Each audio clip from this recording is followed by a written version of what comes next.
WCBI News at 10 starts now. Thanks for joining us tonight at 10. When it comes to solving crimes, law enforcement often rely on your help. In the Golden Triangle, the public can now help out from the palm of their hand. It's an app called the P3 Tips. Our Quentin Smith, he talks with the Lowndes County Sheriff's Department about the new app. Quentin, how soon can we use this app? Well, Scott, it's up and running right now as we speak. See, instead of calling Crime Stoppers to report a crime, you can now send everything in via text into the app. Lowndes County Sheriff Eddie Hawkins believes this app will help them solve crimes faster and also improve relationships between law enforcement and the community. Helping solve crime with one touch of a finger. A crime-fighting app called P3 Tips allows you to text in tips regarding a crime, all while remaining anonymous. This is a nationwide app, but if you go to it and click on Mississippi and then click on the city of Columbus, it will bring up the Golden Triangle's Crime Stoppers. And then you can report that information through the app, and it goes straight to Crime Stoppers. And then the Crime Stoppers coordinators will get this information and push it out to the right entity who needs this information from the public. Basically, it's a tool for better communication. Just the Sheriff's Department and the community working together to solve the crimes that's going on in our community. Anything from pictures to videos can be sent in through the app. All you have to do is log on to the app, select the city and county where the crime is taking place, choose the type of crime it is, and type up a quick description detailing what's happening. Once law enforcement is able to make an arrest or make a case on these individuals, then they will get a code number to collect a reward. On the P3 Tips app, the public can send in information on crimes that have happened recently, as well as crimes that still remain unsolved. With the tech-savvy world that we're living in, investigators at the Lowndes County Sheriff's Department believe this is an innovative way to get everyone in the community involved, especially the younger generation. Everybody's got a cell phone in their hand. So being able to have access to this app and utilize this technology quickly can let us solve these crimes in a much faster process. I talk to a lot of kids who don't want to come by the police department or really don't want to call and talk to Crime Stoppers, but you can text all your information and it's you and the computer. Now, once you've submitted a tip, the Crime Stoppers coordinator might send back follow-up questions. Hawkins says if this happens, the user will still remain anonymous at all times. This app is free on both Apple and Android devices. Scott? All right, Quentin, thanks so much. Now, once you've downloaded the P3 Tips app, maybe you can help the Lowndes County Sheriff's Department find a suspected armed robber. They've released this picture of the suspect. Investigators say that it happened at the Dollar General on Highway 45 near the Columbus Air Force Base. Sunday night, that is, just before 10. The man allegedly had a handgun. Deputies believe the man left in a small blue car with tinted windows. No word on just how much money he got away with. If you have any information, again, use that app or call the Golden Triangle Crime Stoppers. As folks along the Pearl River are cleaning up their homes after this round of flooding, others are looking to clean up the trash that's now washed up. Courtney Ann Jackson has the very latest on the next steps. The Pearl River is still receding, but it's leaving behind an ugly and dirty truth. Christopher Lockhart owns Capital City Kayak Adventures. And that's the thing about trash. It floats and it flows. So it might be a bottle that came all the way from North Mississippi that just found its way stuck in our creeks. Or it could be a bottle from Madison that found its way from the Chick-fil-A, found its way to the Pearl River. But majority of the creeks that cut through the city, they do drain into the river, and anything that happens to go down a storm drain, it's going to end up in the river. When the flood water rises, it's going to get stuck off in a creek somewhere. It's going to get stuck on the side of the road. We've introduced you to Lockhart before during a previous Pearl River clean sweep. Last year, they were stationed in several spots up and down the river and collected more than 40,000 pounds of trash. No matter how much cleaning you do, that trash is going to flow from somewhere. As we rode along the edges of the water Thursday, we saw everything from old bottles, styrofoam cups, and tires. Some old trash. You're going to find bottles and Pepsi cans that hadn't been in circulation for decades. And so that stuff gets unearthed and uncovered. But at the end of the day, it's a personal responsibility. The wildlife didn't put the trash there, we did. It's enough to grab the attention of the First family. Trash that the rising waters has brought to our friends and our neighbors is quite frankly unbelievable. And so I believe that as we move to the future, we should all be willing to do our part to help in that cleanup effort. And my family is certainly ready to roll up our sleeves and help. First Lady Ely Reeves plans to lead a volunteer effort to clean up when the water fully recedes and they know where they can have the biggest impact. Courtney Ann Jackson, WCBI News. Well, flooding is one of the latest natural disasters we've experienced across the state. Now, this time of year, severe weather can strike at any time. That's why the Oktibbeha County Emergency Management was helping families get prepared for the worst. A disaster preparedness expo was held today. It offered resources that families may need ahead of severe weather. We ask everybody to go ahead and try to have a preparedness kit ready to be self-sustainable for at least 72 hours. And so this event kind of helped everybody understand what that actually means. You know, having that go kit ready, having a communications plan, and then it just kind of helps you put your family and your business back to normal quicker following a disaster. There were about 30 booths set up at the safe room there on Lynn Lane tonight. There was also a storm spotter training class. The weather has been something else recently. We've been all over the place here tonight, getting a little taste of winter in there, although skies are now clear across the region as clouds have exited, dropping down to 37 already in Columbus. Winds out of the north at 5 to 15 miles an hour across the area. The cold air behind that front is filling on in here. When we add those winds in, the wind chill value is already feeling like 30 in Columbus, 22 in Memphis, 33 down in Jackson. And of course, the rain is out of here. If we had this cold, wouldn't you like to get some snow? Doesn't look like we've got that anytime soon. Lots of sunshine is coming, though. We'll let you know when the rain returns in just a bit. Well, heart disease is the leading cause of death in the United States, killing more than 600,000 people every year. February is Heart Month, a time to raise awareness about heart disease and treatments. In part 2 of his series, our Allie Martin talks with a local woman who was diagnosed with atrial fibrillation, or AFib. Hey there. Hey. How are you? I'm good. Like many people, Libby Oswalt had heard about AFib, but she didn't pay a lot of attention to the disease until she was diagnosed with it in 2005. Well, I knew because I can feel it. I mean, it's like your heart is vibrating, kind of like. About 10% of adults over the age of 65 will be diagnosed with atrial fibrillation, also known as AFib. Normally, our heartbeat is the top and the bottom part of the heartbeat together, so it's love-dub, love-dub, love-dub. And when you have atrial fibrillation, the top part of the heart starts beating erratically. And so we sort of see this erratic beat at the top, and then the bottom part of your heart then beats irregular with that. AFib is not life-threatening on its own, but it can lead to other health issues. It is the leading cause of stroke for older adults. After her diagnosis, Oswalt underwent a minimally invasive procedure known as catheter ablation. Procedure takes about an hour and a half or 2 hours, and all of this is done through the groin. We put these long tubes called catheters. We go inside the heart and identify certain culprit areas in the heart chambers that are causing this atrial fibrillation. One of the common steps involved is called ablation, which is delivering heat and cauterizing these irritable spots to keep their heart from doing this atrial fibrillation often. Oswalt underwent 2 procedures. Since both of those, she has led a normal life. She is more aware of the signs of heart disease and encourages others to know symptoms of AFib and other heart ailments. It's really important, and just take care of yourself and have a checkup at least once a year.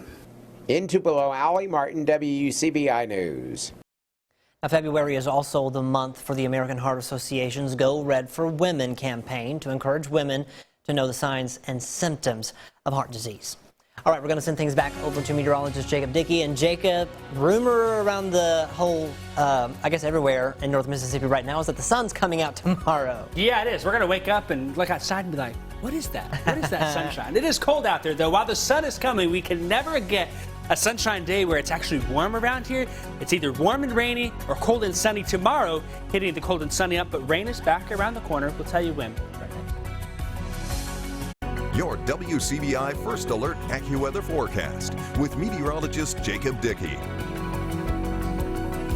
After about 50,000 days of clouds and showers, we finally are clearing that out of here. And that's going to bring some sunshine for us tomorrow. It does bring colder temperatures, though. Right now in Tupelo and downtown, we're sitting at 37. Winds a bit breezy out there out of the north, 5 to 15 miles an hour. It is also 37 in Columbus and in Macon. Good evening, Starkville, sitting at 36. We know those winds are continuing to be breezy out there from the north as that front is off to our south, and that's bringing in a much colder air mass. And that means wind chill values now upper 20s to low 30s. This feels like 30 out the door in Columbus, 31 in Eupora, 26 in Oxford. Finally getting another little taste of winter here on our roller coaster of seasons in the month of February. Clouds are out of here for the most part. Still a few left behind. By morning, we see some sunshine sneak on in. Temperatures continue to drop down into the 20s across the region. 28 in Columbus, 29 the low in Macon, 29 also in Vernon, Eupora, and Winona dropping down to 26 overnight tonight. As we look ahead here at the forecast, we are expecting the temperatures to continue to drop here. Of course, clouds clearing out. Sunshine is coming here, but not maybe the most ideal sunny day. We'd love to have sunny in 75. Unfortunately, we get the sunshine tomorrow morning with wind chill values in the teens across the area.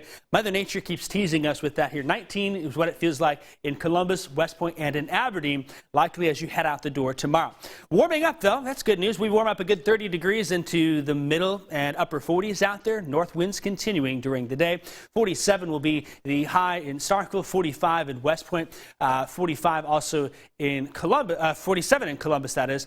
Pontotoc and New Albany getting to 44. I've got 44 also in Houston, 45 in Tupelo, and then into West Alabama. Sunshine is coming, 47 in Soligent and in Vernon, 49 in Aliceville. Winds out of the north, 5 to 15 miles an hour. Here's Futurecast bringing lots of sunshine in on Friday, and that's something we'll look forward to here. The sunshine even sticks around for Saturday, just a bit warmer here. Maybe not the most ideal outdoors weather, but we'll take any bit of sunshine we can get the way things have been.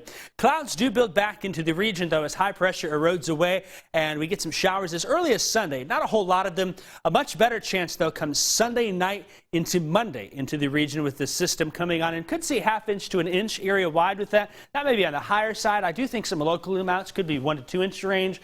But thankfully, on the 7-day forecast, only one day where we're really talking about some serious rain in the region, maybe a few more showers Wednesday.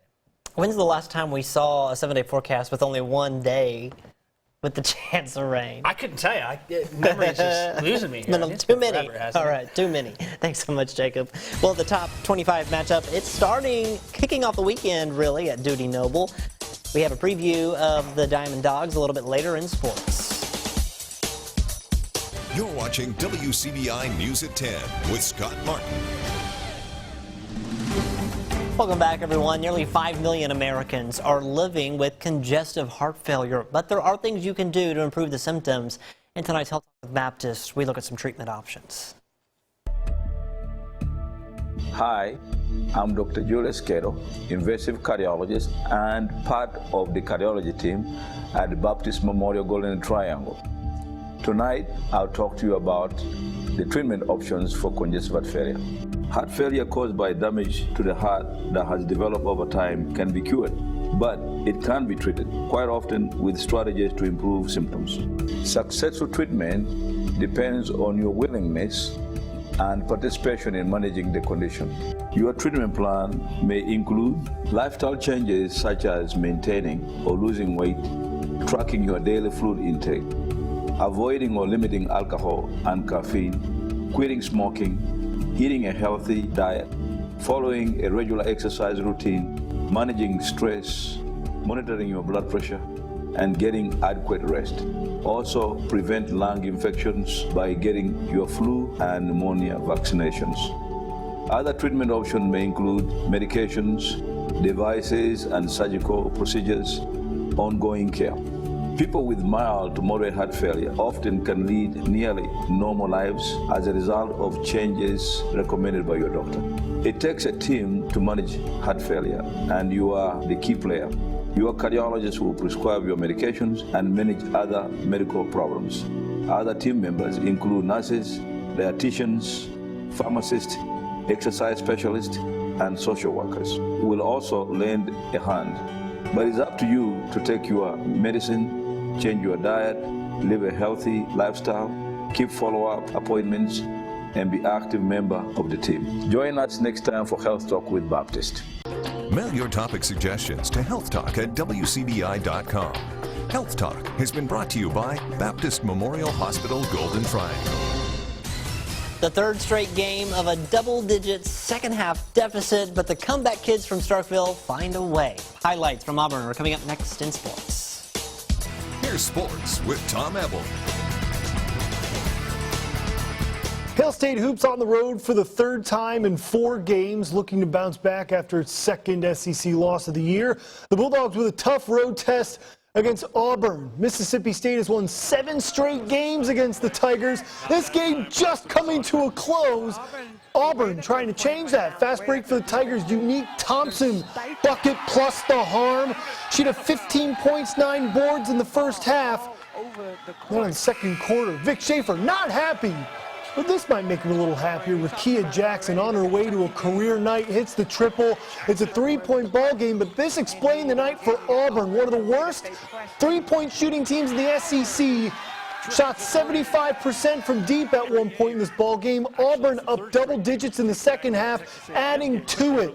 It's Lauren Haynes with a Aaron Howard, excuse me. That's right, Lauren Hansen, triple, 14-point lead. But the Bulldogs score 7 straight buckets to make it a 1-possession game going into the fourth quarter, and Zaria Wiggins is going to give Mississippi State its first lead of the game.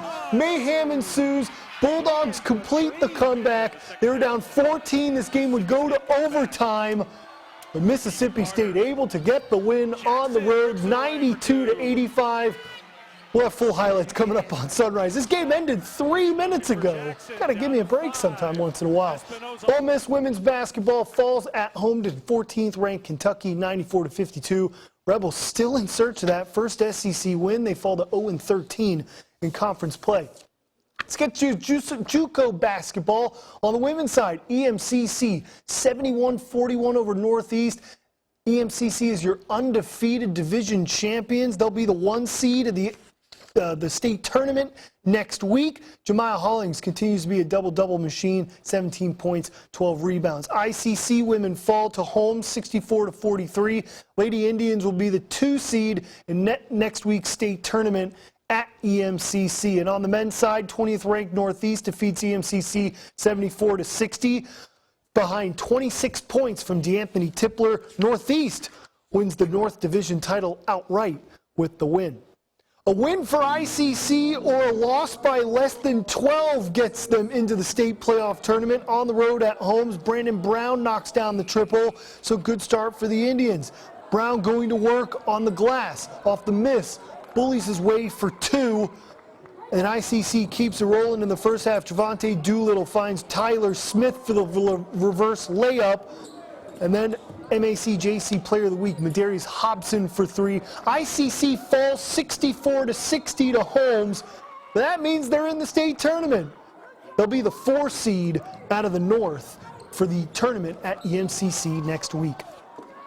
Mississippi State softball on the road in California for the Mary Nutter Collegiate Classic. Bulldogs only need 1 to take down Oregon State. Grace Fagan pacing the way with a 3-hit, no earned run performance. But the Bulldogs dropped the second game of the day to 15th ranked Oregon, 7-2. But hey, Houston native Aquana Brownlee recording her first career RBI at Mississippi State.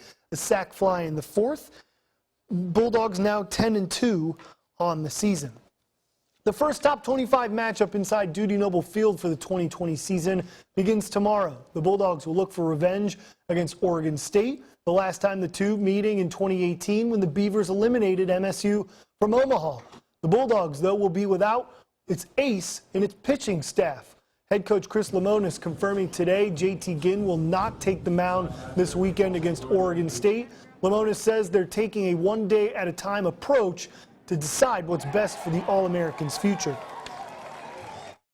He has a sore arm. We're having our doctors take a look at it.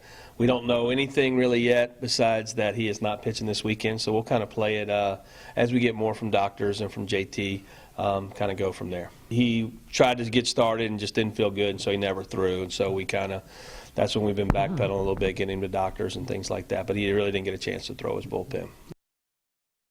So with Ginn missing this weekend, the only change to the pitching rotation being tomorrow at 1 p.m. Right-hand pitcher Carlisle Kessler will throw the first pitch for the Bulldogs. Saturday and Sunday remaining the same. Christian McLeod will get the start on Saturday, with Eric Sarantola closing out the weekend on Sunday. So it's going to be a little bit chilly tomorrow, Scott, but it's going to be a great day for baseball. I was about to say chilly, but hey, the sun will be out You Friday love to and see Saturday. it. We love it. Awesome. All right, thanks, Tom. Love Let's Search forecast when we come back.